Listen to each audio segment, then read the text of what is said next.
Helmet न पहनने की वजह से 11,000 रुपए का चालान कर दिया गया और फिर इस लड़के ने अपना मोबाइल बेचकर वो चालान अदा किया।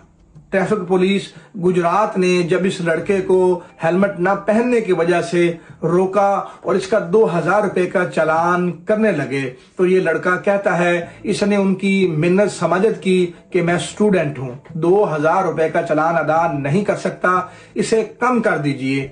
तो ट्रैफिक वार्डन वाले गुस्से में आ गए, 2,000 से बढ़ाकर 3,000 का कर दिया। इस लड़के ने उनकी फिर मिन्नत समाजत की कि 3,000 का कैसे अदा कर सकूंगा, तो उनने 3 से बढ़ाकर 5 का कर दिया और जब दोबारा इसने उनकी मिन्नत समाजत की तो 5 से बढ़ाकर 11,000 रुपए का कर दिया गया।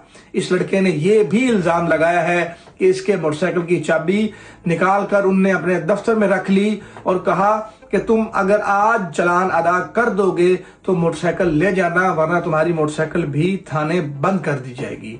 इस लड़के ने उसी दिन अपना मोबाइल बेचा और 11,000 रुपए का चालान उनको अदा किया।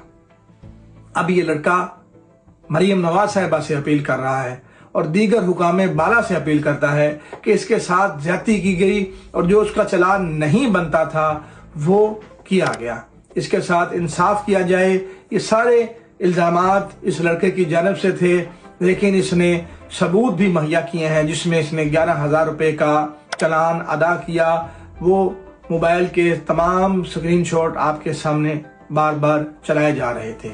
आप अपनी राय का इजहार कीजिएगा कि आखिर इस लड़के ने ये सारी बातें जो थी सच कहीं, कोई इल्जाम लगाया, या इसके साथ वाकई ही ये वाकया पेश आया होगा।